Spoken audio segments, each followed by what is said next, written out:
we've probably all kind of, heard something about what we know as global warming. We've probably heard something about how, the emissions of carbon dioxide and other gases such as methane lead towards the warming of the climate quicker than natural. And so as a result, the less carbon dioxide is emitted, the better it is in reducing the warming of the climate. And so right now, globally, there are rewards in place, incentives in place to encourage technologies and initiatives that lead to reducing emissions of CO2 and methane, or more than that, capturing CO2 and methane from the atmosphere and locking it into stable, materials and storing them. So when we think about these two things and realize that we have things known as carbon credits, for example, where for every ton of carbon dioxide you have removed from the air or saved from being emitted into the air, there is a price value to that. And same with carbon removal credits, same with renewable energy credits, where when you generate renewable energy without using fossil fuels, there's an incentive there as well.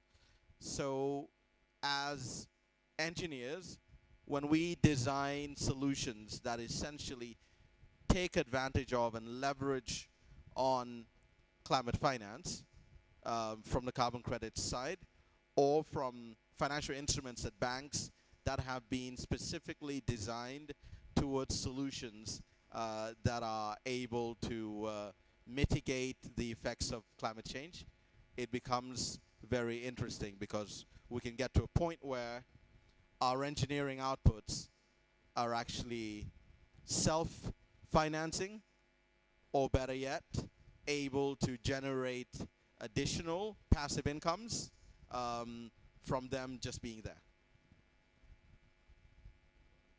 This description Peter has given is the one I had the very first time, and I still never understood it.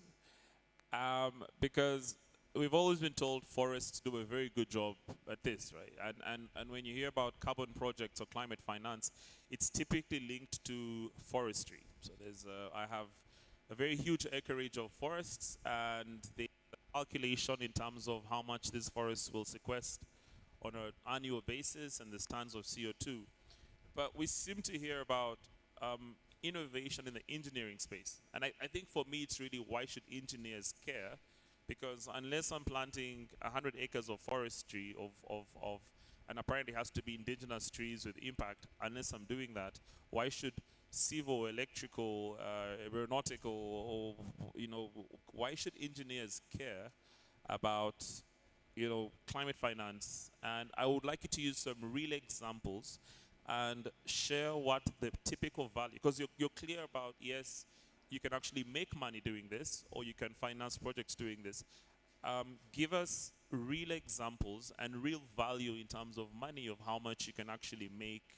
And I would like you to do this across the different engineering disciplines, right? So from, civil, mechanical, electrical, where is the real opportunity? Fantastic, thank you. So let's start with trees, because I see forests just, across the water.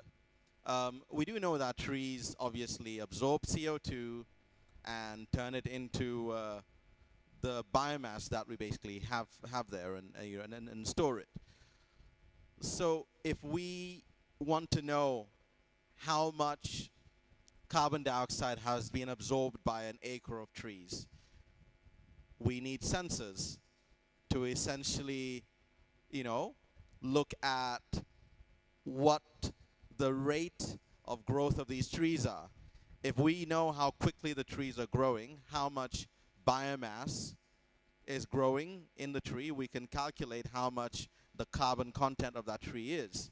And if we are, for example, taking satellite imaging or flying drones up and calculating the growth in the biomass matter on that acre, we'll have a good idea of essentially how much carbon dioxide is being absorbed and how much carbon is being stored.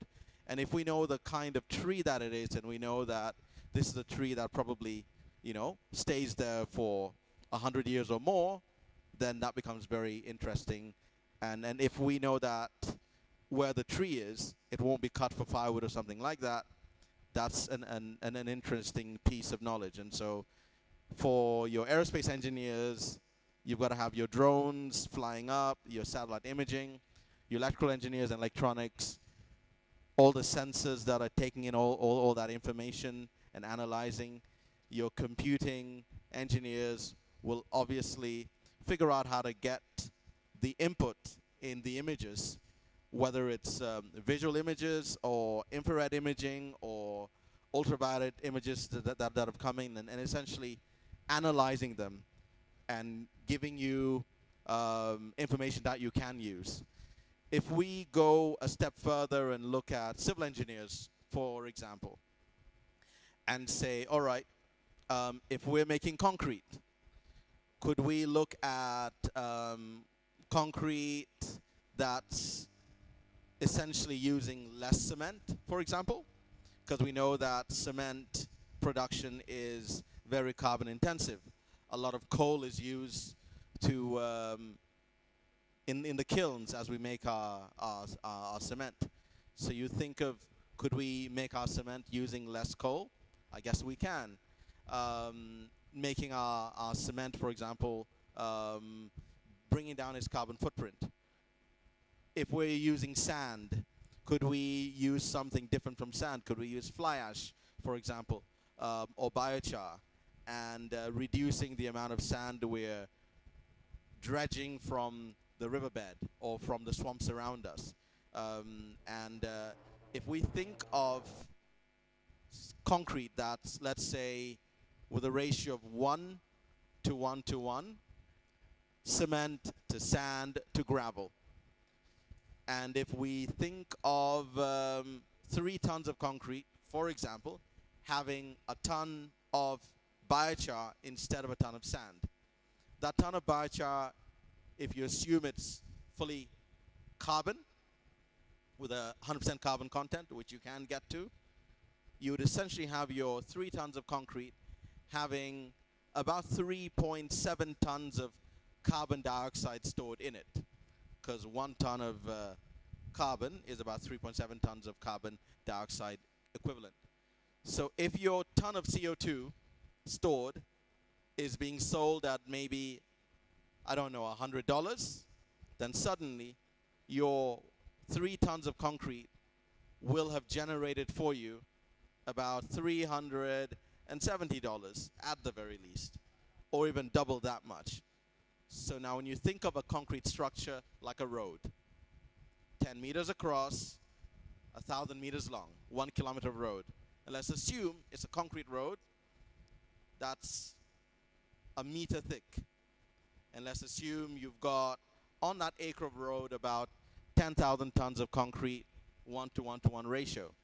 And you'd be at an interesting place, because you'll be at about 3,333 tons of biochar, which is over 10,000 tons of carbon dioxide stored in it, even if you reduced it down from 3.7 tons to a ton to just 3. And when you think about that, and you do the same maths I did earlier, and you know that you're basically getting, for your kilometer of road, you've essentially stored in there more than 10,000 tons of CO2 at just $100 again, which is way below the market price of carbon removals.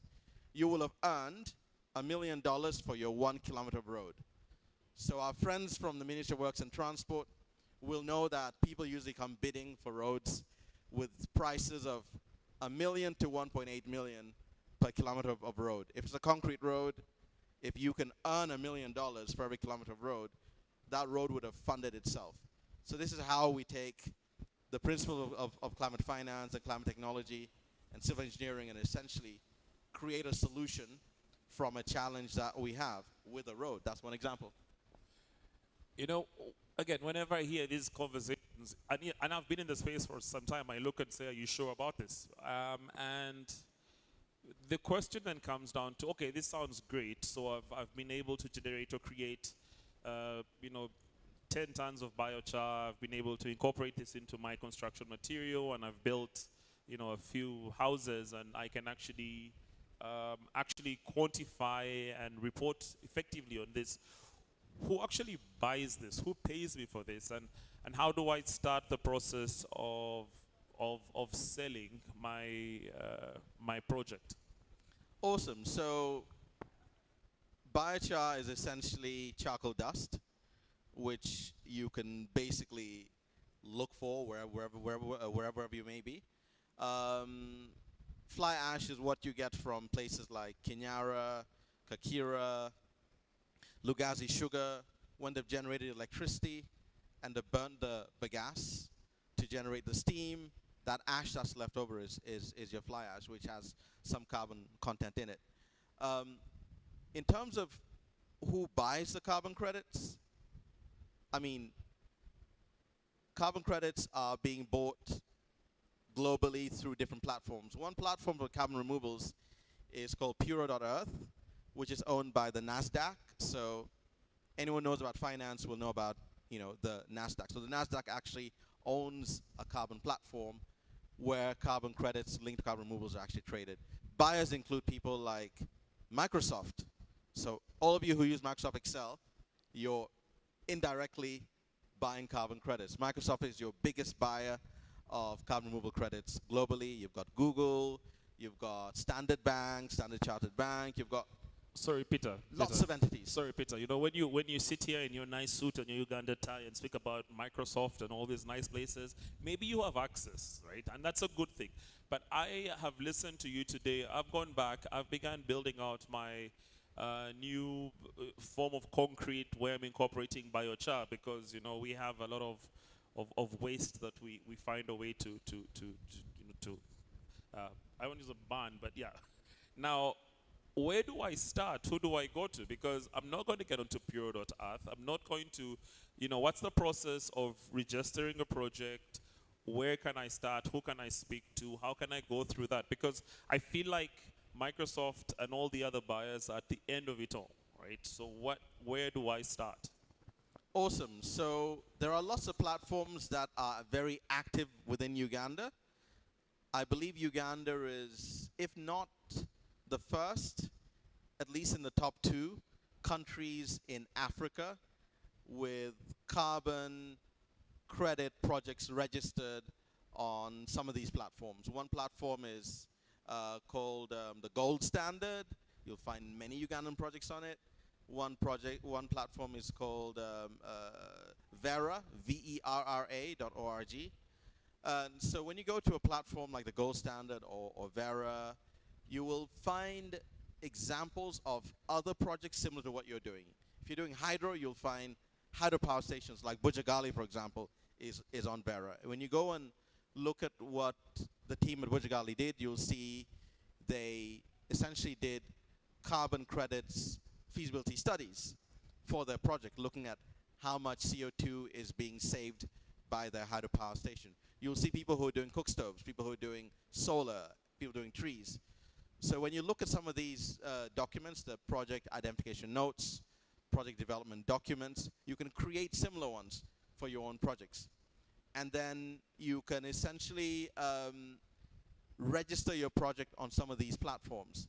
And then they will direct you to a list of consulting firms that can probably support you with that process to get your project essentially verified and registered. And once it's verified and registered on one of these platforms, you can then look at who the buyers are, because you'll find the records of who has bought from some of these platforms, and you'll find that when you reach out to these buyers, who you can reach out to through the platforms as well, because every platform has a marketplace. The Gold Standard, for example, has a marketplace, and you go to that marketplace, you'll see there are other Ugandan projects there selling their carbon credits. The Cookstove project selling their carbon credits at maybe $30, or solar selling theirs at maybe $20, and so on and so forth. So you go onto those marketplaces and you start essentially marketing your projects on those. Or you could go and find people like Carbon Future, who essentially come on board and help market your projects for you. And there's similar platforms to that can market your projects for you, find you the buyers, and get you across the line. And there are others who will essentially cover the costs of validation, verification, registration, because it's not cheap. You might spend about $100,000 to get your project registered. But if you know that your project might generate you $1 million, you don't mind going to an investor, finding $100,000, getting your project through the whole system, knowing that there is a good return at the end of it.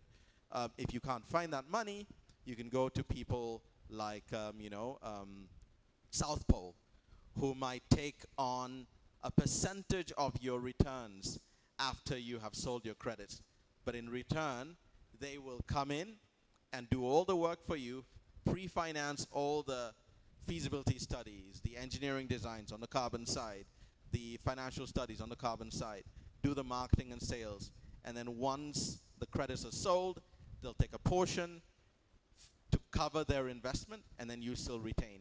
So depending on your level of confidence in the carbon markets, you would either take a risk and invest and do it all yourself, or you can go for a low risk option by finding someone else to take the risk, and then they take part of the returns as well. So these are some of the kind of like the easy ways you can basically get across. But once you go on to Verra and the Gold Standard, you'll see more than 300 Ugandan projects.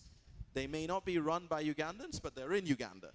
And they're making money out of Ugandans using cook stoves, Ugandans using clean electricity, Ugandans, hosting renewable forests and so on and so forth. So you'll find that there's someone down the road from you who's part of a carbon project. It's interesting. A few years ago, Peter showed me one of these platforms. I think it was Verra, the Verra registry, and there was maybe a couple of hundred projects being run in Uganda. And unfortunately, the ones that were led by Ugandan proponents were probably less than 1%. If that actually, very few Ugandan-owned projects. And I think it's important for us to start to actively think about these as a way to finance the work that we're doing. And I think I want to bring up a concept that we've had a lot about. It's called carbon forwards. Because yesterday there was a conversation about alternative financing for engineering or infrastructure projects. How do we unlock carbon forwards? First of all, what are carbon forwards, and how do we unlock carbon forwards for, as a mechanism to finance some of the projects we're working on? I'll give an example from my own work. I manage a team at a company called Mandulis Energy.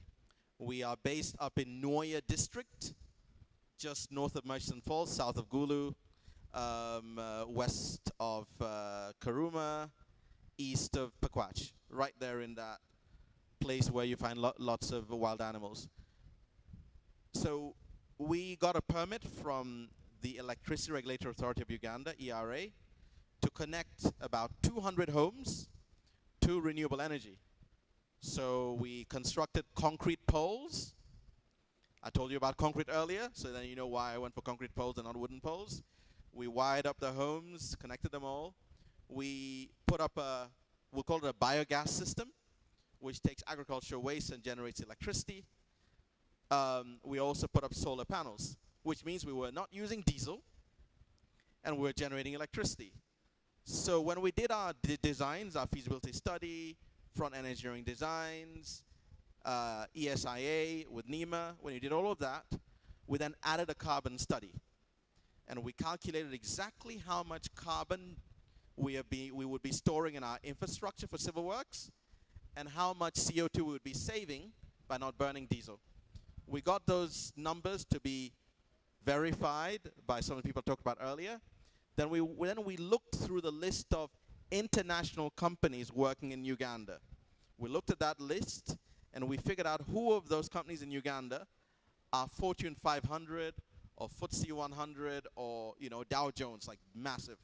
And we reached out to them because they all have sustainability departments, and we asked some of them, would you buy carbon credits from us? And they went, if you have all the documentation in place, we can.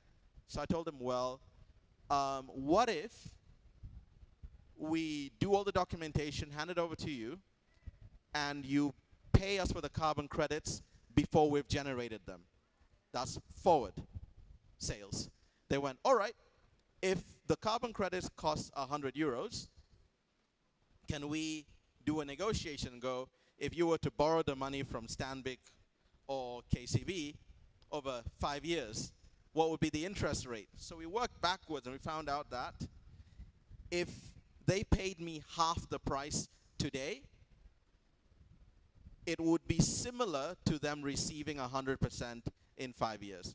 So I essentially sold the carbon credits 5 years in advance, and I used that money to finance the construction of the civil works, the foundation, buying the bioenergy generator, buying the solar panels, connecting the homes, and essentially by selling 5 years ahead, invoice financing it up front, we did not need to go to a bank to borrow money to build that mini grid. We simply had to sell our carbon credits ahead. So we've done that twice already for 2 mini grids. They're both in Nwoya. One has been running now for 11 years, powering every day. An industrial park, a small one, doing processing for about 1,000 farmers. And in the second location, we've been powering now, we're in our 5th year. No power cuts, round-the-clock electricity. We can sell the electricity at the rate that is set to us by ERA without needing any subsidies from the government because of what we've done. So essentially, it is possible because we did it as an example. It's worked twice. We've also powered 3 hospitals in Uganda as our CSR, but we didn't spend money from our profits to do our CSR. We simply designed renewable energy credit projects for these 3 hospitals, selling the renewable energy credits 10 years in advance, and using that capital to install solar, batteries, and inverters for those 3 hospitals, 1 in Isinjiro and 2 in Adjumani. About 20 kilowatts of solar, 20 kilowatts of battery storage with a 10 kVA inverter, as well as having the money to pay the hospital to have a technician on site for 10 years to service the system. All of that 100% was paid up front. We got a payment of about 5 cents per kilowatt hour, which if you hear the president speaking of Uganda, he talks about 5 cents a lot. But we essentially were able to get 5 cents a kilowatt hour for 10 years of generation up front, which essentially funded 100% of the infrastructure. So we've tried it for powering hospitals, we've tried it for powering villages and powering industrial parks, and we've seen that it basically works for everything from electricity generation from solar, electricity generation from biogas, biofertilizer production from biochar with slurry and digestate, the green concrete produced with biochar and fly ash with liquid CO2 bubbled in it to increase the speed of curing. So we've looked at everything from agriculture engineering, civil engineering, electroengineering, and now I'm working on sustainable aviation fuel. So essentially using the waste that comes out of the chimneys, all that smoke, capturing it, and essentially producing what would be the same quality for energy value as aviation fuel, but essentially creating it from waste exhaust, which also generates credits as well. So it's been very interesting for us. You know, and why I asked about the forwards question is the TI Secretariat is launching a platform called Pearl Carbon. It's not, we're working with a private sector entity who are launching it. And this is simply to help with what you call origination. How do you as somebody with an idea, or you have a forest, start the process of registering a carbon project or access climate finance. So we don't do the regulation. That's the mandate of the Ministry of Water and Energy. Sorry, Water and Environment. Also, there's support from the Ministry of Energy. But our work, what we're looking at is how do we support you to start the process of knowing if your project can actually access climate finance or carbon finance. And if you go through the process to the end, what we're also doing is seeing that we can support you with access to investors who will buy your credits forward. And this is they can do up to 70% on the value of your credits over a period of time. So if it's a 7-year project and you're going to be able to issue 100,000 credits per year, they can do up to 70%. So this is a very good opportunity that I think we should be able to all try and learn about. So you will see Pearl Carbon launched in a few weeks. It's purely to walk you through the process. It's a gamified platform to walk you through the process from start to at least get ready for approval, get ready for compliance. 2 more questions, Peter. One is around, there are 2 things they speak about all the time, right? On one part, yeah. How can we figure out how to connect to what you've just talked about? Is there a website? Is there a place to go to? Peter, it's my interview. It's not your interview. Yeah, so it will be pearlcarbon.africa, which shall be launching it soon. It's in final stages.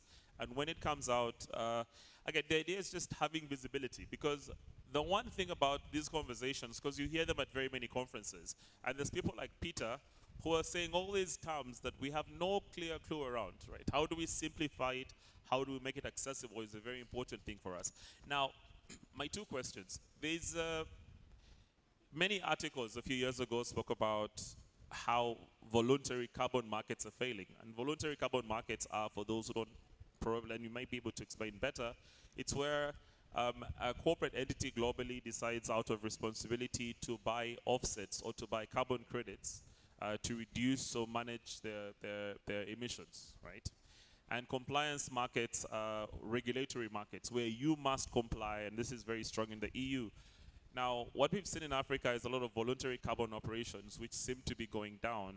And I want you to explain to us what is voluntary, what is compliance, what is Article 6, how do we as private project developers get into the Article 6 play for Uganda? Where is this opportunity? Awesome. And please explain it in English we understand. Okay, I'll keep it very, very simple.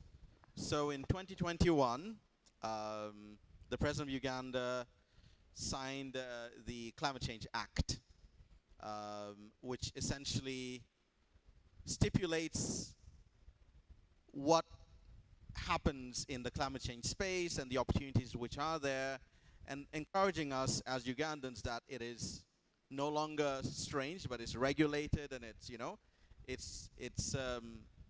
kosher. It's gone through the loops through the parliament. A couple of weeks ago, so ever since then in 2021, a lot has happened. There's been a climate desk at the Ministry of Water and Environment. There's a climate desk at the Ministry of Finance. There's a lot of climate work happening at the Ministry of Water and Environment, Ministry of Energy and Mineral Development, and also STIOP. So on this side, if we look at what are the voluntary credits or verified credits, so essentially these are credits which are generated by private entities and purchased by private entities through a direct contract between 2 parties. So for example, you might be the company that puts solar panels on this roof, and then you essentially sell those credits, let's say, to another company that wants to clean up its carbon footprint because it's exporting, let's say, fish to the EU. And the EU has something called the Carbon Border Adjustment Mechanism, which means if anyone exports into the EU, it should be generated in a clean way, which has not delivered a net output of carbon dioxide into the air, for example. So such a transaction which would have happened through, let's say, the gold standard or Verra, etc., it's all voluntary. Now, if you're looking at the certified, markets or the compliance markets, you're looking at what's gone through essentially the UN system for carbon markets and climate finance. You've got the UNFCCC, and each country has basically made a commitment there in terms of where they know that their nation's commitments towards their nation's emissions reductions and targets are all kind of set in place. So you find that if you go through these, let's say, compliance or certified markets, it's regulated. So we've had climate summits globally where all the countries that are members of the UNFCCC go. For a while, we had Kyoto many years ago in '98. Uganda was there. We had Paris in 2015, and then we've had, and they're called COPs, and very recently at the last COP in Azerbaijan in November of last year, Article 6, which was agreed upon in Paris, kind of way back in 2015, was finally put into play, which essentially enables countries to sell carbon credits to each other. So if I'm a country that, let's say I am a country like a country that has a lot of coal, and I use coal to generate all my electricity, and I look at a country like Uganda, which has hydro for my electricity, I would probably come to Uganda and say, Uganda, can I buy some carbon credits from you? Because you have a lot of hydro from Karuma or Isimba and so on, to compensate for the fact that I'm generating a gigawatt from coal. So such a transaction would happen as part of Article 6. And there are different portions of it. It's you can also have private companies in Uganda that are generating carbon credits that would interact closely with the Ministry of Water and Environment and the Ministry of Finance and the other ministry that I mentioned earlier to figure out how your carbon credits can be sold as part of Uganda's, quota to the other country. And so that's what makes it very, very interesting. How does a private project developer get their credits added to Uganda's quota? They would go and have a chat with the climate desks at the Ministry of Water and Environment. They'd go and have a chat with the climate desk thereafter at the Ministry of Finance. And they would most likely also reach out to you at Pearl Carbon and figure out how to get the paperwork done. Yep. We're going to open this up to the audience for any questions that you may have. I think we have about another 20 or so minutes. But I want to ask my last question. Where is the future of this whole thing? Trump in the US is saying, climate, global warming doesn't exist. There's, it's a farce, this whole carbon credits thing. Of course, Europe is really pro climate action. In Africa, we're figuring out, just learning about the whole space. And it's funny because I spent some time in Switzerland, and I realized that you had maybe 80 Swiss companies that were telling you, we are running projects in Africa, and many of them were in Uganda.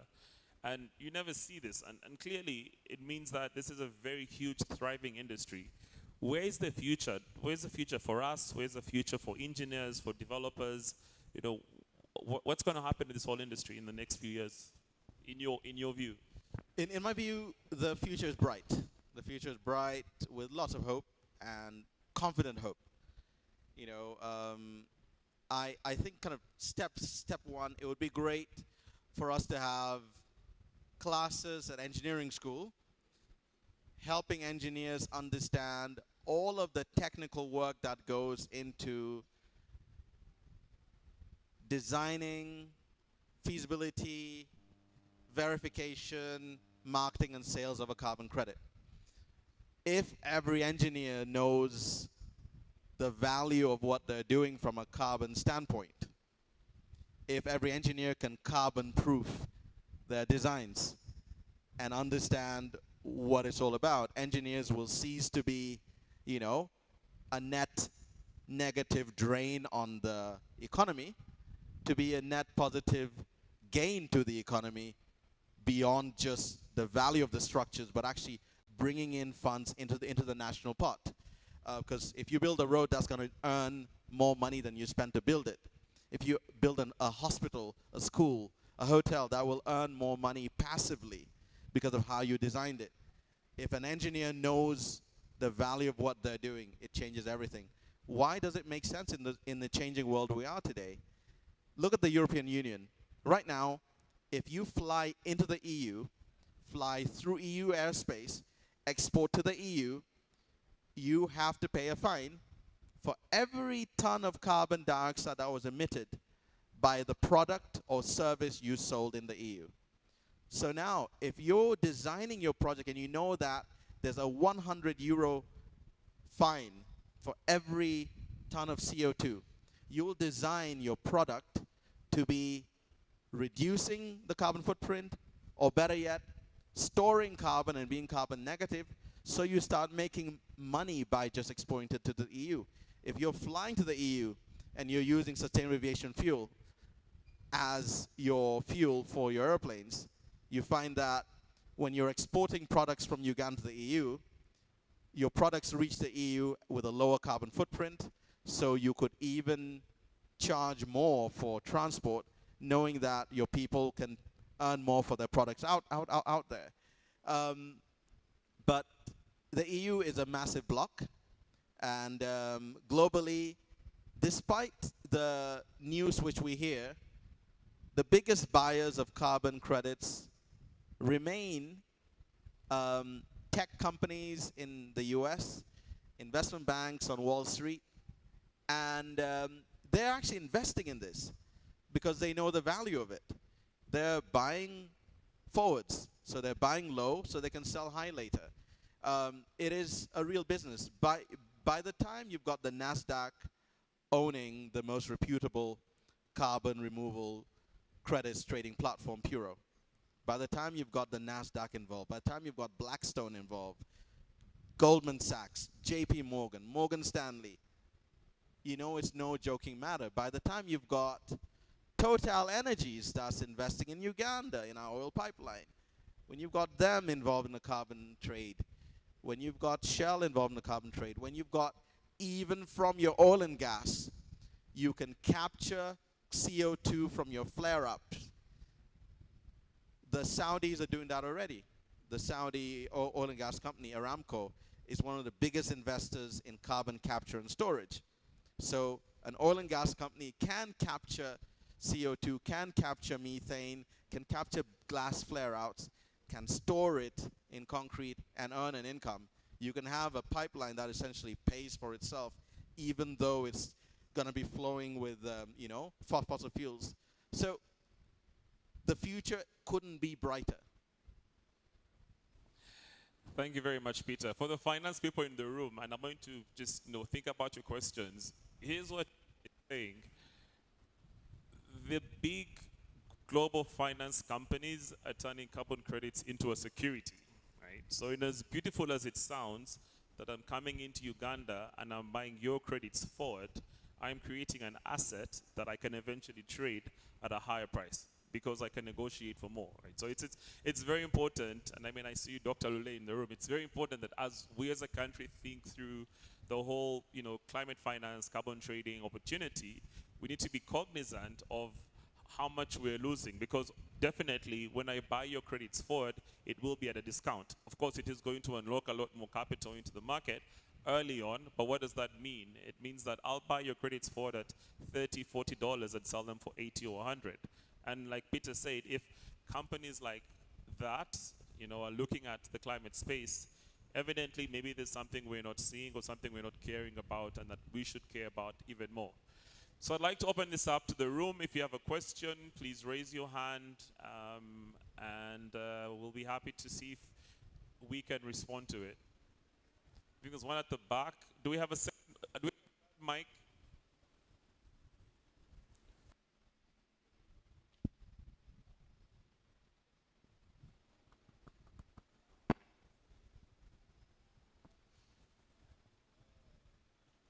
I see one at the back and one at the front. We'll start with the lady at the front. No, over here in red. Over there.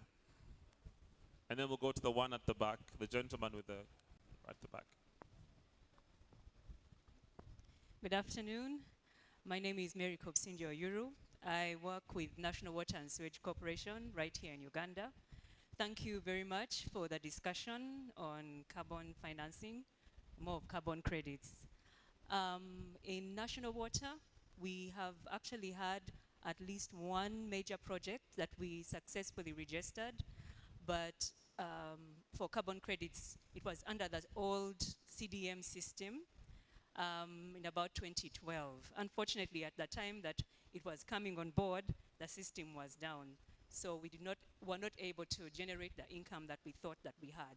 But it had a lot of potential, and if you actually go on the UNFCCC website, you will see the project still exists. My question to you is, why doesn't the government, or what barriers do you see that exist that stop or prevent the government institutions like ourselves, and even the private sector from investing more? Because like you've rightly said, Mr. Moderator, there's a lot of potential, there's a lot of income to be generated, and our government is always crying that we need budget support. So why can't we see this as an opportunity to improve our income as a nation, both in the government and private sector? And maybe what solutions do you see to help us overcome these barriers? Thank you.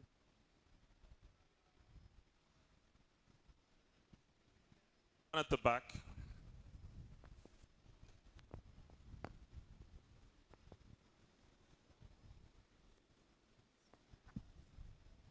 Yes, my name is Draco Ivan.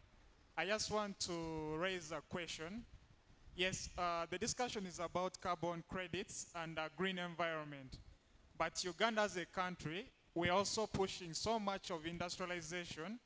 And we do know that industrialization consumes a lot of energy and also releases a lot of energy. That is an opposition to the discussion we're having. How are we going to be able to effectively balance industrialization in our economy as we are developing, as well as recognizing the need for green climate and protecting the environment without damaging both agendas? Because inevitably we need to grow. Thank you. Thank you. I think we'll respond to those first. I really like your question, and I like that you're also part of the government. So why isn't the government seeing this as an opportunity? I think the government is seeing this as an opportunity. I think there's been gaps in awareness that we now have. There's very competent people who are actively working on supporting this. Most recently, the government announced or launched the regulatory framework around carbon markets, and I think that's the first step towards making this much more efficient. The Ministry of Water and Environment have a climate desk that is supporting private sector project. I think for the longest time, government's mandate has been focusing on the policy side of things, but you have entities like STI now who are coming in to support more on private sector or entity-led origination of projects. I think the key gap here is we've not had awareness around how to build projects, how to create projects. A lot of the frameworks from market access or being able to sell credits, that sort of exists.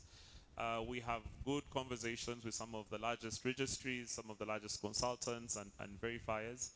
The Pearl Carbon Platform, that's a private sector-led initiative, but being supported by STI, is supposed to allow for entities like yourself to start the process of creating or developing carbon projects. And with this visibility, what can then happen is we can then match support around your feasibility study, around your project development, around your MRV, so that you can start to actively sell. there's someone in the room who I don't put on the spot, but I think I shouldn't. But what we've seen as we begin this journey is that there's a lot of interest to support the process, and I think you should be able to see a number of projects happening. So this also is a call. If you're in this room and you're with a particular MDA, please reach out to the STI Secretariat. There may be some support for early stage, feasibility or understanding where the options where you can actually build or create carbon projects. We have partnerships who are willing to invest in project development with potential outcome from what you call a return of carbon perspective. So good question, and I can tell you there's so many people who are actively sitting and trying to see how best to make this work. With regards to the question around sustainability versus industrialization, I think this is for you, and I'm sure you're very happy about that question. I couldn't be more excited. So basically, you talked about energy. So let's think about energy as electricity first of all. Basically, if I can generate electricity at gigawatt scale, and if I can generate that electricity without any subsidy and deliver it at below 5 cents per kilowatt hour, and I can do it from what is essentially green technologies, then I think it ticks your box. If I can include storage of that energy and make sure it's ready to be deployed around the clock as a base energy generation source, not dependent on rainfall or sunlight going up and down and so on and so forth, would be quite interesting as well. So if you've got an industrial park, for example, let's say industrial park that needs maybe 150 megawatts of electricity, a little bit more or less around the size of the Simba hydropower station. I can actually design one for you right now, which would, first of all, fully pay for itself by being made with concrete that's green and carbon negative through selling of carbon removal and storage credits on it. The green spaces that you'd have around your industrial park, you would get basalt rock. The Ministry of Energy and Mineral Development will tell you where basalt is located in Uganda. When you get basalt and crush it and mineralize it and spread it over your agricultural or forested land, it quite literally captures CO2 from the air. So that's another carbon removal technique with very high prices, more than $200 per ton. So you'll find the concrete parts of your industrial park are earning your income from carbon credits. The green parts of your industrial park are earning income from carbon credits. The solar you put up on your industrial park is earning income as well. That income alone will have, in forward sales, covered all of your investment needs to build that park. So your industrialization is now very exciting. It's very affordable. Now, as you run your operations, your trucks, you can actually have hydrogen trucks. There's enough water here in the lake. With your solar electrolysis, you get your hydrogen trucks running on that. You get carbon credits from your hydrogen trucks. You can go to Kira Motors and ask them to make electricity trucks. You can get those done, and you can earn carbon credits from using those to move your stuff around. So now you've got your energy for transportation, you've got your energy for, the electricity, even the heat that you're needing for your high-intensity work. I know that people like Roofings have already tried out electric kilns for their, kind of steel work. So you can do that. So it works out fantastically. If you're doing cement and you want to figure out how to essentially decarbonize your cement industry, you can use biomass. Hema Cement is already using biomass, ironically, to replace coal. And the amazing thing there is the fly ash that's left over at the end of that process can be locked into concrete, again earning carbon credits. The smoke coming out of the chimney can be captured and separated. You have your carbon coming out of the, the soot. And the CO2 can be liquefied and valorized. People will buy your CO2.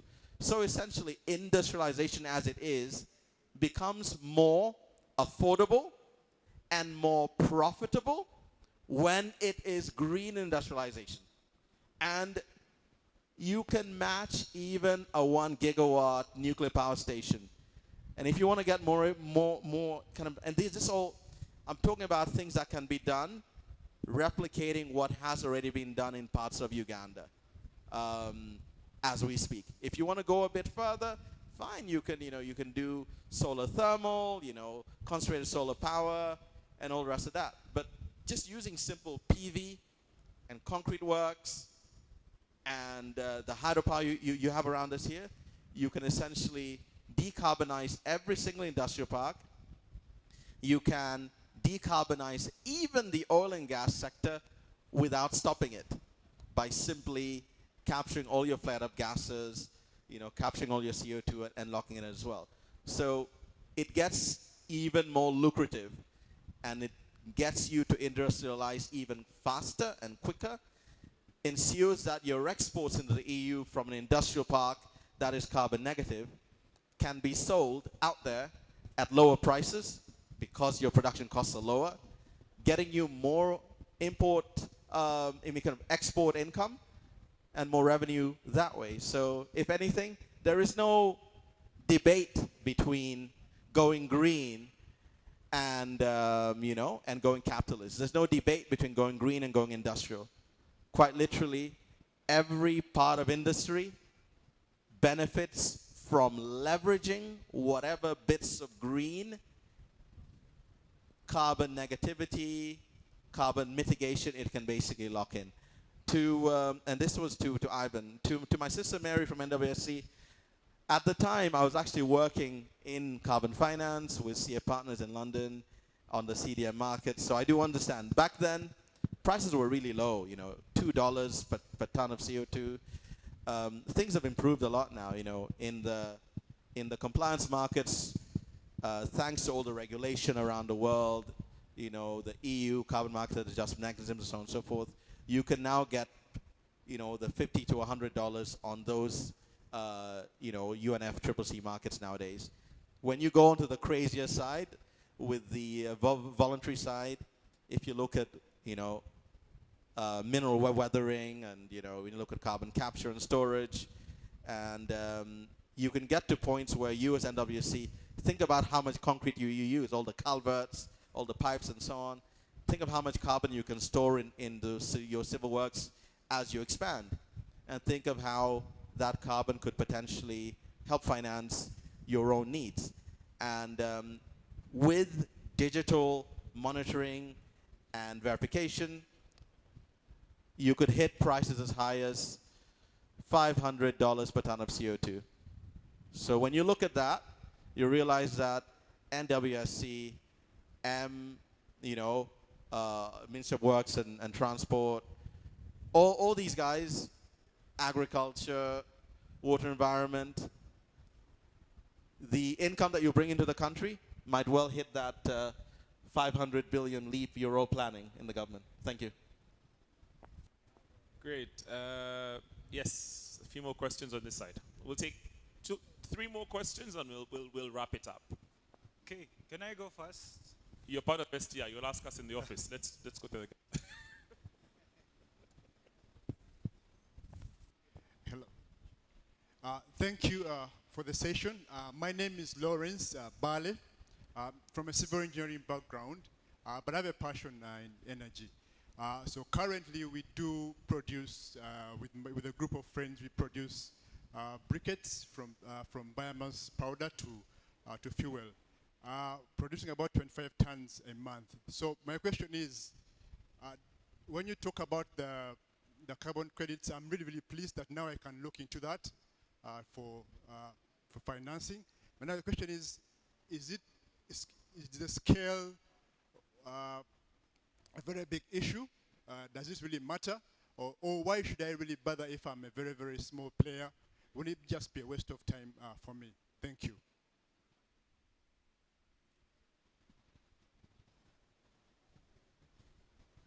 Thank you so much. My name is Julius Onyelolu. I will beg that you forgive my ignorance. This has been good information that I've acquired, but I've also paid for it for about $700 to get this information. is there a way, or what prospects have been put in place to scale up the dissemination of this information to the entire engineering fraternity and probably other investors who would love to be into the same? If they are there, I would beg the first UIP, having organized this, hold a webinar series over the same, such that the entire membership of the UIPE could benefit from this information. Thank you so much.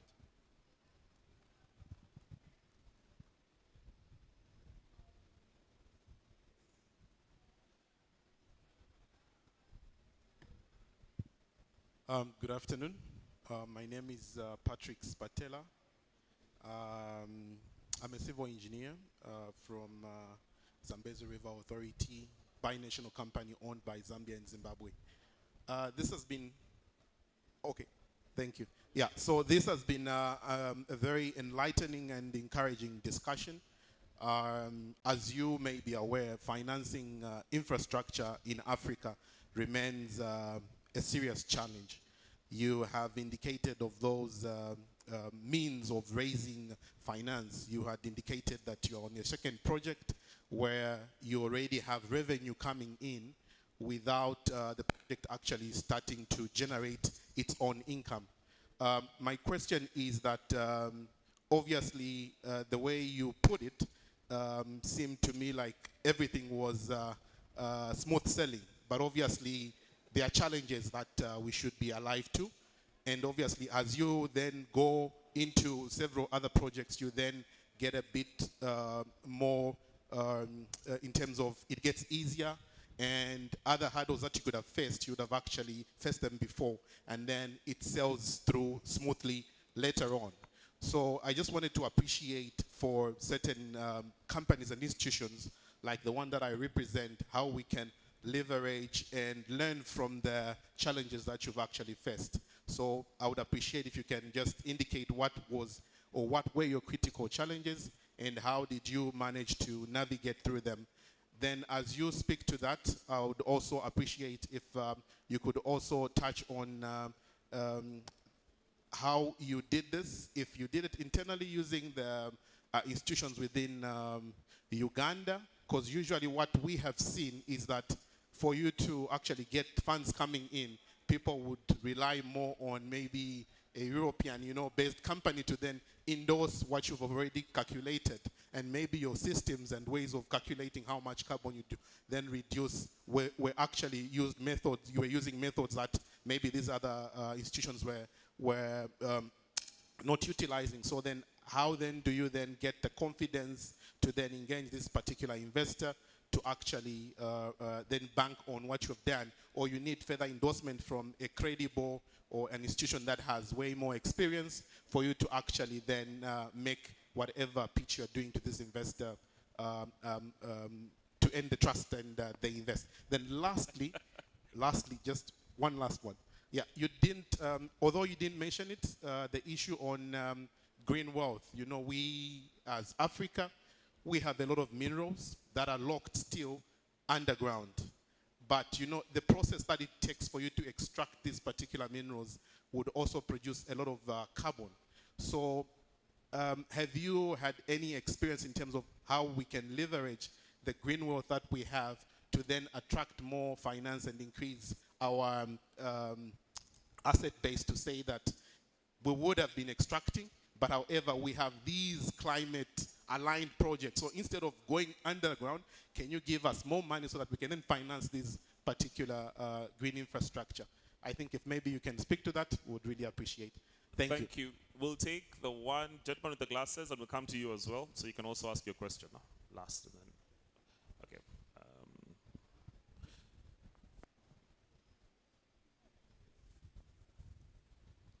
Thank you very much. My name is Jeremiah. I am an engineer by training. My question was regarding those companies that are investing in green credits, in carbon credits. What perhaps you could speak to what else is the benefit to them, and is there perhaps a risk that they will exploit the system to pollute, in the knowledge that they will be able to just simply buy more credits? Perhaps you could speak to that as a principle. Thank Great. you. So we'll take the gentleman in the suit, then we'll take your question. Those are the last two questions that we're taking. Yeah, thank you. My name is Jimmy Biakatonda. Mine is very brief.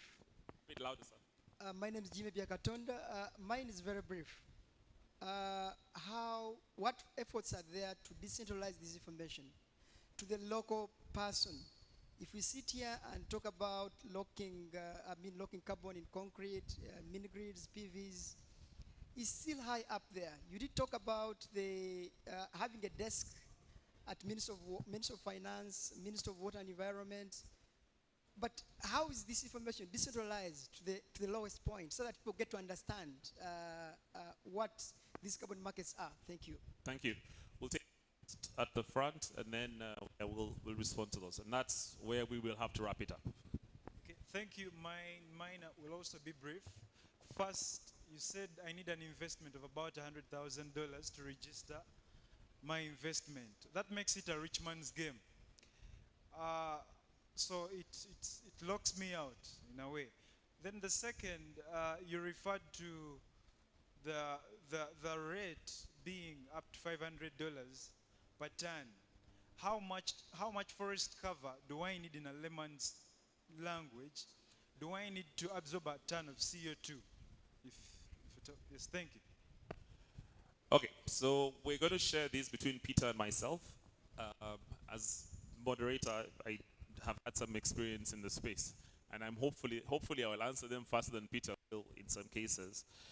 So there was the first question around awareness, and that's a very important question, and I think that really, as part of the government, it's mine to answer. The government has focused for the last 2 years heavily on the policy side of the climate finance space, and that's why you've seen so much work happening with the regulation, with approving of projects, the climate desk, and the setup that's been put in place. I think that the policy is clear that government's role is more around regulation and enabling. An STI, because of our mandate as innovation, are coming out to do some more support in the community around democratizing access to projects. So going forward, we have invested in an entity called the Carbon Access Lab, and they will do a lot of work as a private sector entity to create much more awareness around carbon markets and the opportunity. And I think from this discussion, we will take it back or take the feedback and ask that there's a lot more activity with regards awareness. And when we launch the Pearl Carbon platform, you'll be able to access this platform. Anyone will be able to access it, start the process of project registration, and from there on get support.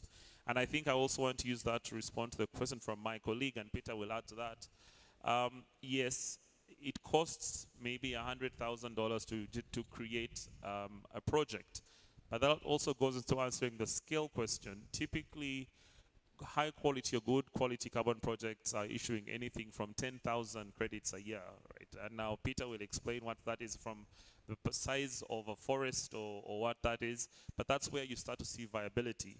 Now in Uganda, where many of us are smallholder farmers, and you've seen this, where there's groups of foreign companies in your villages today registering trees that they're giving people to plant, because you must start to aggregate these projects into sizable projects. So if you're running a small 1 acre farm of eucalyptus, it might not be very viable. But if you have 1,000 people doing 1 acre farms of eucalyptus, then you start to come into viable project sizes. So where we need to be innovative is to see how do we provide mechanisms to aggregate these, and this could be on the using the blockchain or different technologies to even be able to access the what you call monitoring, reporting, and verification. So we have to be innovative on how we do that. The other one I'd like to touch is around what is the benefit for companies investing in carbon credits? And I think Peter spoke about that. There's what you call the compliance market. This is regulatory-based, regulation-based, where if you are the law states you can emit up to so many tons of CO2 in your manufacturing process. Every ton over that, you must offset. So that's regulation, you're meeting regulatory requirements. some of the other companies are purely responsible, and what they're saying is that if I'm emitting, so much carbon, I should offset it because I care about the environment, and it goes into their ESG policies. So all this, in a big way, is heavily around complying to some sort of international requirement or government requirement. There was a thing around, will it allow people to pollute more? Unfortunately, yes. We've seen, some companies or some groups of people go out, and I think there's a country that has purchased or invested in about 20% of Liberia because it allows them to be able to emit more, right? The beauty is that while they're doing that, they're being responsible and they're offsetting their emissions. Is it right? No, it is not. But that's a loophole that unfortunately does exist. So my key thing or my key takeout here is around the awareness piece, that we have to do a lot of work around to let people know how this works, how you can be involved, and how to make it work. Peter, over to you. Fantastic. I think I'll move backwards. So the 500 tons. So with carbon pricing, it depends on, someone mentioned trust and confidence. It depends on the trust and confidence in the quality of the information you've just shared. If you've told me that you have locked in 1 ton of CO2, if I am 100% confident that you have locked that 1 ton of CO2 in, and it will stay there for 1,000 years. So confidence and permanence. Then I will pay for that because it means it has more value to me if I'm going to resell it. So if you and your friends in technology are able to have sensors that can independently verify that a certain amount of carbon dioxide was captured and stored, then it basically goes up. So what is called engineered carbon removal is what gets you to some of those higher numbers. So for example, I'll give you a very simple example that could work right here in Uganda, right?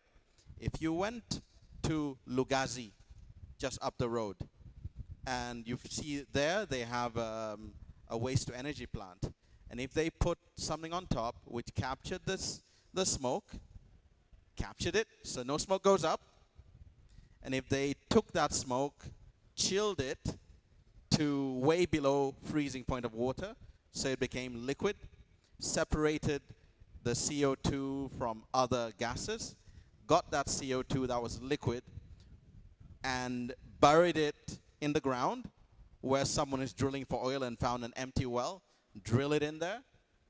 That's an example of, engineered carbon removal, and then those are where you get those high prices. If you are to do mineral weathering, for example, you may get about $350 a ton. Exactly. So now, if you're basically cooking, and many of these projects on the platform in Uganda, clean cooking projects. So if you have a stove that has IoT sensors that essentially show that you have used this much less firewood, or you've used no firewood at all, and you've generated this much heat and cooked for this much time, that information makes it very, very dependable. And so it gets a higher price as well. So using blockchain, using IoT, using AI, using these, leading edge technologies alongside your chemical, mechanical, electrical engineering, systems, help you deliver carbon credits that are more robust, and which means, someone who's marketing them is able to therefore de-risk it and get a higher price for it. If I go now and look at the other question on green wealth, yep, as I said, no matter what you're mining, no matter what you're emitting, if what you're emitting is a greenhouse gas, you can capture it, you can store it, you can utilize it. So we just have to simply change the mindset to that pollution is pollution. But instead, think of it as this pollution cannot be pollution if we don't allow it to go into the atmosphere, if we don't put it into the lake, if we capture it, lock it in a stable state for 1,000 years, and utilize it for something that makes a difference. So the road isn't far away. It's right here, and it's very, very simple and easy. There is enough inputs already, and there are actually companies already right now in Uganda that are utilizing fly ash, blending it with cement and gravel, not because of carbon, but because it is stronger, cheaper, and cures faster. So this is already happening around us. I haven't given you any example today which I haven't seen in Uganda, which I haven't seen a normal Ugandan owned business already doing. They just aren't yet capturing the carbon credits they are generating ignorantly. So the challenges on one side, the challenge is obviously the trust of the businessman. I'm a businessman, all right? I know that this thing seems to be something interesting. I trust in putting my $100,000 to get a 500 kilowatt diesel genset for my factory so I can run around the clock, because I know it. Because I don't know this carbon thing, some guy who can't afford a hairdresser is talking about it in Munyonyo. Why should I trust it? You know, it's weird.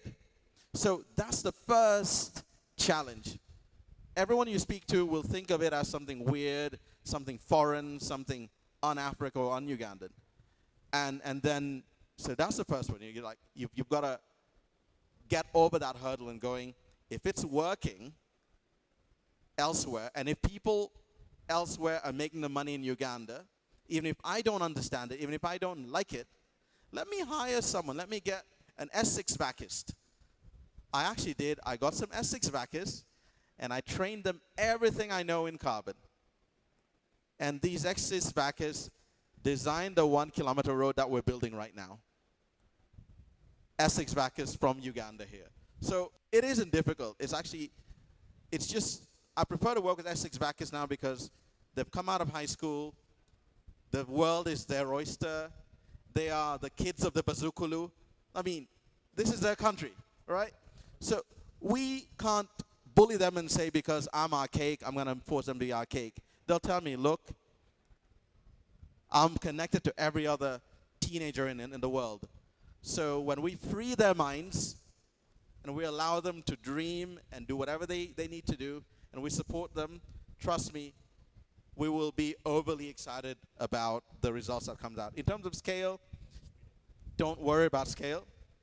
There are some platforms that will take a project that is at very small scale because they aggregate them anyway.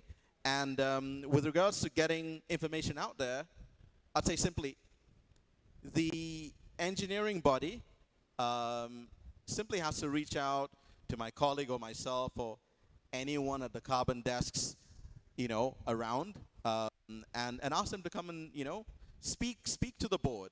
Hold a closed door summit where you ask questions, not in an open place like this, and figure out strategies, because it's in all our interests that we get everyone from UNEB to UNBE invested in this, because this knowledge really does unlock and buy the future for us. Great. I want to say thank you very much for sitting with us. When we started, it was a small room. It's nice to see a full room of people taking interest in the climate finance or carbon market space. I want to just tell you a story about a company I saw. This is my takeaway. There's a company in this country that has distributed 500,000 cook stoves across part of the central Uganda. And these cook stoves are made from mud and wattle, so they're not very complicated devices. And they issue 1.9 million tons of CO2 a year. If you do a very simple question, a very simple calculation, 1.9 million tons of CO2. This is a registered, verified, ongoing project. And if you did this at the very base price of what? I'll give you the price which is on the gold standard. Yeah. $50. So the price that this company is charging today, this is a company owned by someone sitting in Malaysia. And this is all very, it's very, really, you can go online and you'll find it. It's not like I'm making this up, right? So 1.920, I remember the number very well, million tons of CO2 every year times $50 is $96 million they make in this country on an annual basis, probably not even taxed. So what it is, and we can argue about, is it true, is it real, does it work? If all those people care about it, evidently there's something that we should care more about. Thank you very much. I hope this was useful to you. Have a good day and the rest of our conference.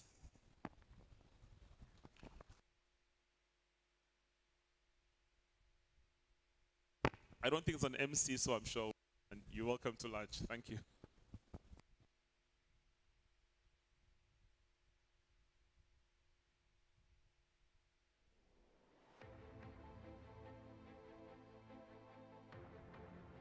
Science, technology, and innovation. Areas that we've prioritized is to build the engineering capacity of our nation, not only at creating products, but ensuring that these products move all the way to the market. Our key objectives at this forum, one is to showcase our progress.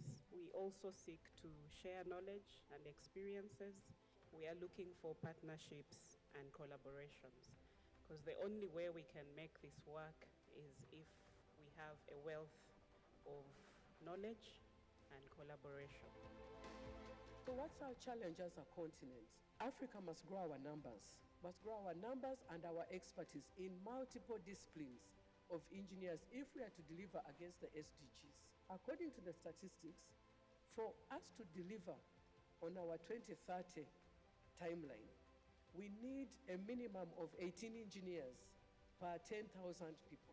Currently, East Africa, we are 2 engineers per 10,000. The growing engineers numbers must include skills development. The biggest asset that Africa has is youth. 60% is under 25 years, and they're driving innovation. And these kids are really hungry for innovation. They're the one leading even hey high. So that's our asset. We should capitalize on that. So we are easy housing and we provide homes for everyone. And our target market, we are looking at both the low and income earners by providing them housing solutions. We have created a platform that is social media for learning. So every content that is on the platform is for learning. If you're watching short videos like TikTok, they are all for learning. I'm here to present to you an innovation, which is use of kerosene incubators to enhance poultry production in rural communities of Uganda.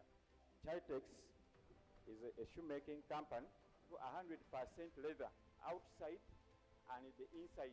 Bioma Engineering Hubs brings you the Bioma Repair Hive. What it's going to do is to help you to profile all the machines in your industry to the little details, so that you know even before the machine gets an issue. We have early detecting of the problems of our machines.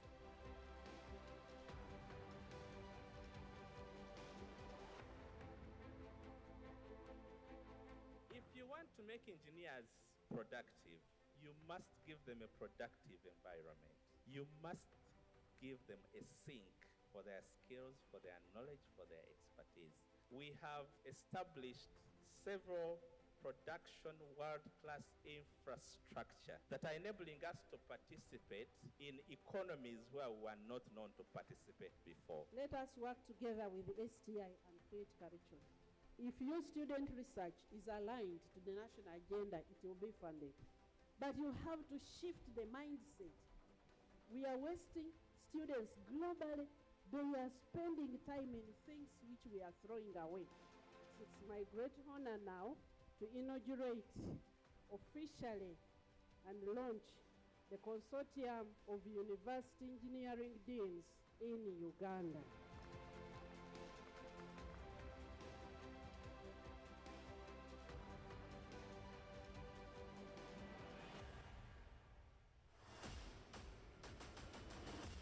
On behalf of UIP Council, I want to take this opportunity to welcome all of you to today's awards gala.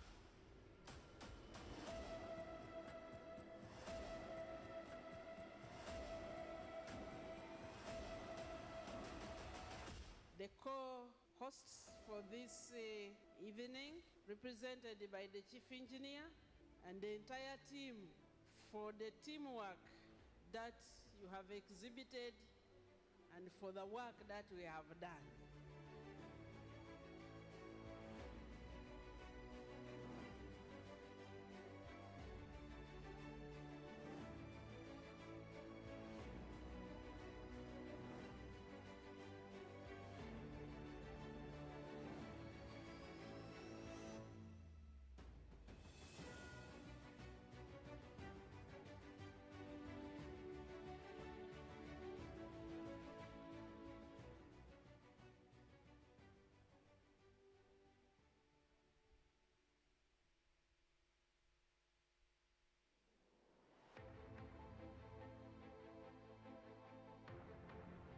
Science, technology, and innovation. Areas that we've prioritized is to build the engineering capacity of our nation, not only at creating products, but ensuring that these products move all the way to the market. Our key objectives at this forum, one is to showcase our progress. We also seek to share knowledge and experiences.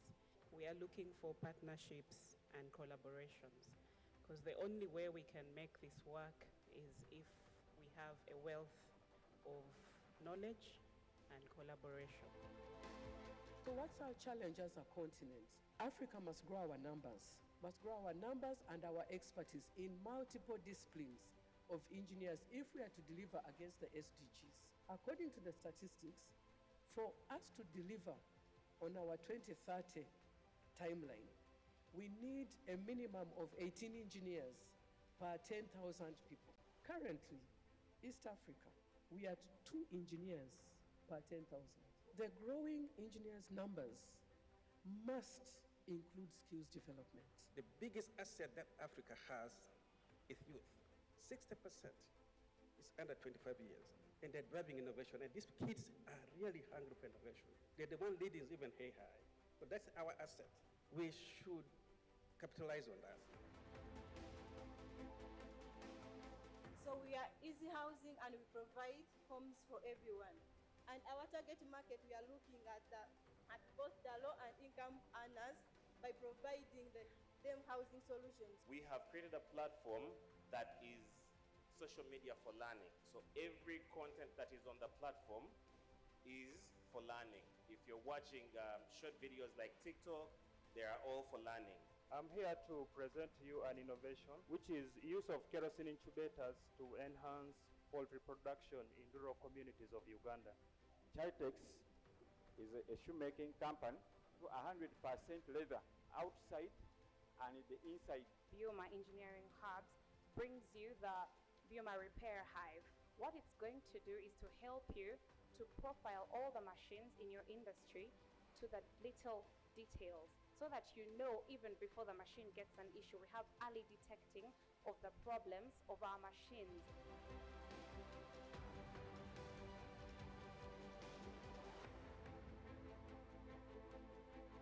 If you want to make engineers productive, you must give them a productive environment. You must give them a sink for their skills, for their knowledge, for their expertise. We have established several production world-class infrastructure that are enabling us to participate in economies where we were not known to participate before. Let us work together with STI and create curriculum. If your student research is aligned to the national agenda, it will be funded. But you have to shift the mindset. We are wasting students globally. They are spending time in things which we are throwing away. It's my great honor now to inaugurate officially and launch the Consortium of University Engineering Deans in Uganda.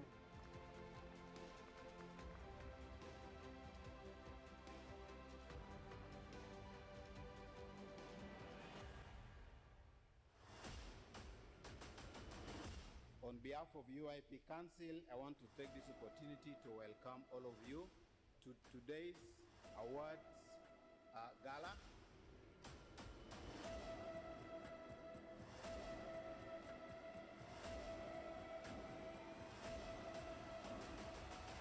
The co-hosts for this evening, represented by the Chief Engineer and the entire team for the teamwork that you have exhibited and for the work that we have done.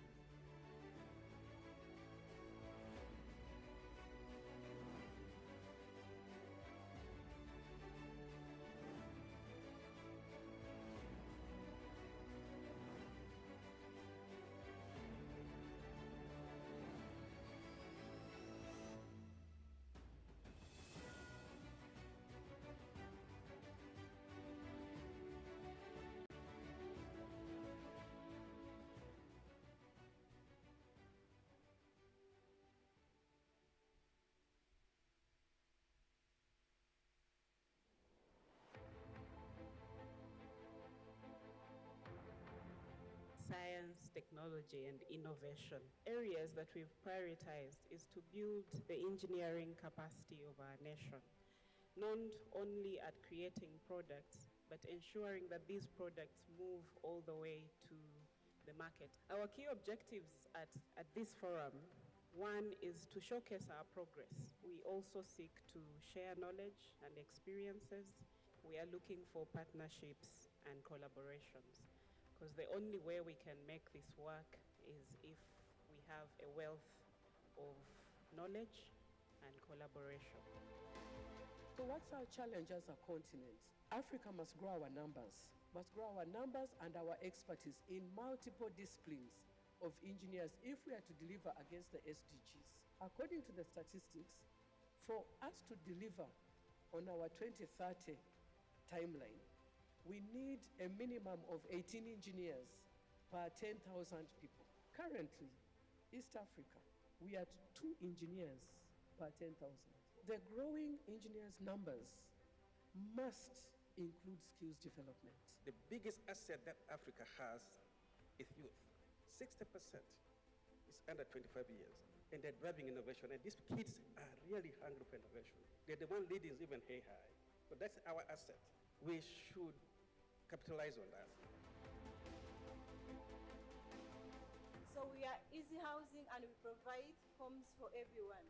And our target market, we are looking at both the low and income earners by providing them housing solutions. We have created a platform that is social media for learning. So every content that is on the platform is for learning. If you're watching short videos like TikTok, they are all for learning. I'm here to present to you an innovation, which is use of kerosene incubators to enhance poultry production in rural communities of Uganda. Chitex is a shoemaking company, 100% leather outside and the inside. Bioma Engineering Hubs brings you the Bioma Repair Hive. What it's going to do is to help you to profile all the machines in your industry to the little details, so that you know even before the machine gets an issue. We have early detecting of the problems of our machines.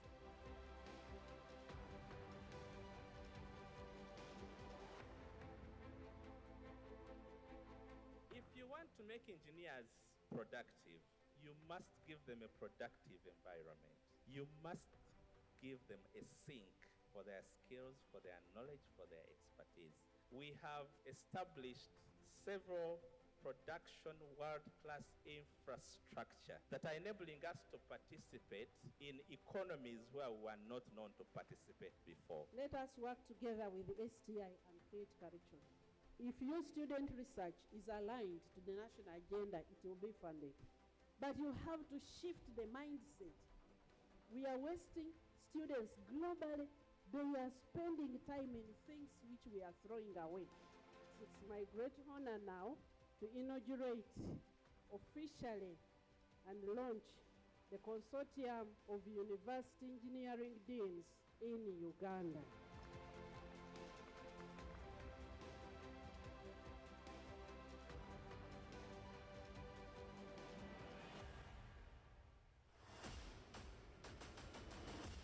On behalf of UIP Council, I want to take this opportunity to welcome all of you to today's awards gala.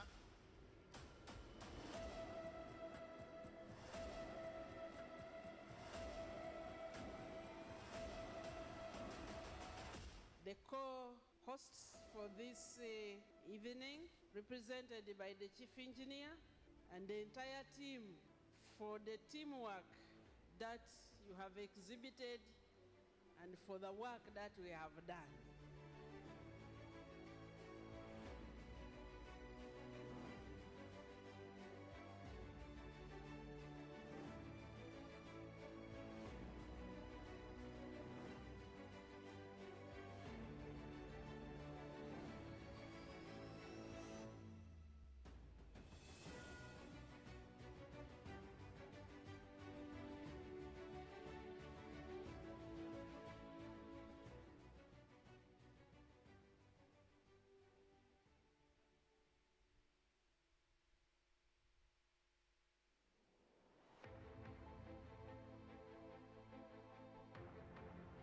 Science, technology, and innovation. Areas that we've prioritized is to build the engineering capacity of our nation, not only at creating products, but ensuring that these products move all the way to the market. Our key objectives at this forum, one is to showcase our progress. We also seek to share knowledge and experiences.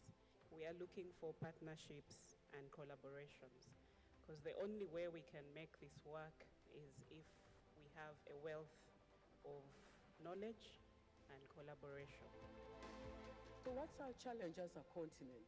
Africa must grow our numbers, and our expertise in multiple disciplines of engineers if we are to deliver against the SDGs. According to the statistics, for us to deliver on our 2030 timeline, we need a minimum of 18 engineers per 10,000 people. Currently, East Africa, we are 2 engineers per 10,000. The growing engineers numbers must include skills development. The biggest asset that Africa has is youth. 60% is under 25 years, and they're driving innovation, and these kids are really hungry for innovation. They're the one leading even high. So that's our asset. We should capitalize on that. So we are easy housing and we provide homes for everyone. And our target market, we are looking at both the low and income earners by providing them housing solutions. We have created a platform that is social media for learning. So every content that is on the platform is for learning. If you're watching short videos like TikTok, they are all for learning. I'm here to present to you an innovation, which is use of kerosene incubators to enhance poultry production in rural communities of Uganda. Chitex is a shoemaking company, 100% leather outside and the inside. Bioma Engineering Hubs brings you the Bioma Repair Hive. What it's going to do is to help you to profile all the machines in your industry to the little details, so that you know even before the machine gets an issue. We have early detecting of the problems of our machines.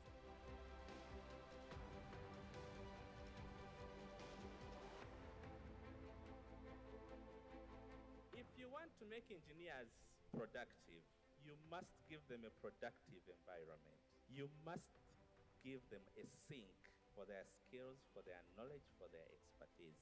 We have established several production world-class infrastructure that are enabling us to participate in economies where we were not known to participate before. Let us work together with the STI and create curriculum.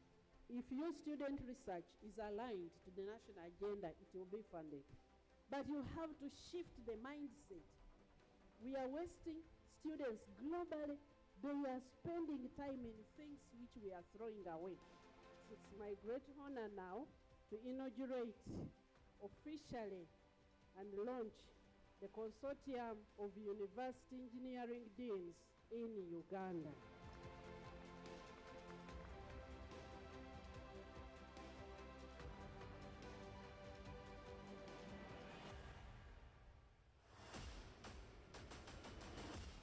behalf of UIP Council, I want to take this opportunity to welcome all of you to today's awards gala.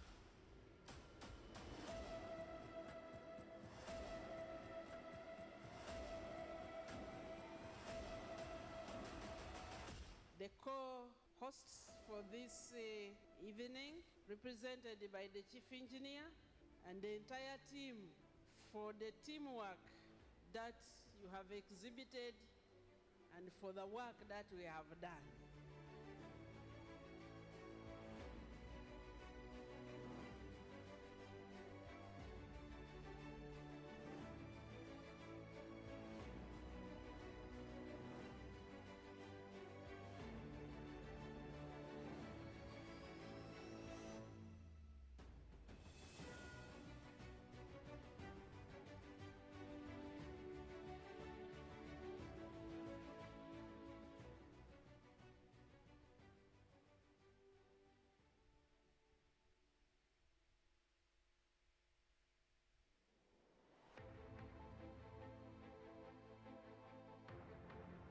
Science, technology, and innovation. Areas that we've prioritized is to build the engineering capacity of our nation, not only at creating products, but ensuring that these products move all the way to the market. Our key objectives at this forum, one is to showcase our progress. We also seek to share knowledge and experiences. We are looking for partnerships and collaborations, because the only way we can make this work is if we have a wealth of knowledge and collaboration. So what's our challenge as a continent? Africa must grow our numbers, and our expertise in multiple disciplines of engineers if we are to deliver against the SDGs. According to the statistics, for us to deliver on our 2030 timeline, we need a minimum of 18 engineers per 10,000 people. Currently, East Africa, we are 2 engineers per 10,000. The growing engineers numbers must include skills development. The biggest asset that Africa has is youth. 60% is under 25 years, and they're driving innovation. And these kids are really hungry for innovation. They're the one leading even high. So that's our asset. We should capitalize on that. So we are easy housing and we provide homes for everyone. And our target market, we are looking at both the low and income earners by providing them housing solutions. We have created a platform that is social media for learning. So every content that is on the platform is for learning. If you're watching short videos like TikTok, they are all for learning. I'm here to present to you an innovation, which is use of kerosene incubators to enhance poultry production in rural communities of Uganda. Chitex is a shoemaking company, 100% leather outside and the inside. Bioma Engineering Hubs brings you the Bioma Repair Hive. What it's going to do is to help you to profile all the machines in your industry to the little details, so that you know even before the machine gets an issue. We have early detecting of the problems of our machines.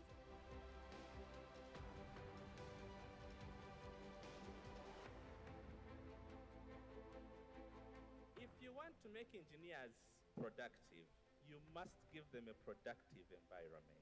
You must give them a sink for their skills, for their knowledge, for their expertise. We have established several production world-class infrastructure that are enabling us to participate in economies where we were not known to participate before. Let us work together with the STI and create curriculum.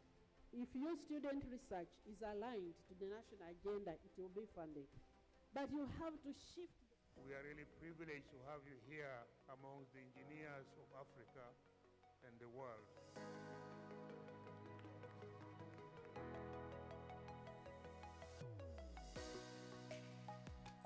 The vision that UNESCO, FAO, and other players had was that we need to build the capacity for Africa to own and grow capacity in engineering, both in quality and quantity, and also urge our young engineers to take up STEM so that they become future engineering. We need you in Dar es Salaam. We need something like this in Bujumbura, Kigali, Kinshasa. We need you everywhere in South Africa. We have to get our young people together. They are our future. Engineering is the future of our East African community. Thank you. As our engineers, our continent, the richest continent in the world with the poorest people in the world, we must engage and embrace research, development, and engineering to transform our continent.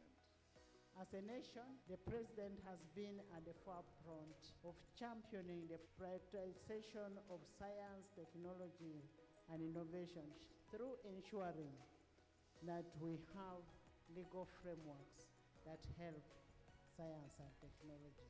We must build a modern science-led society. There is no way that Africa can emancipate themselves from backwardness without carrying out on an industrial revolution.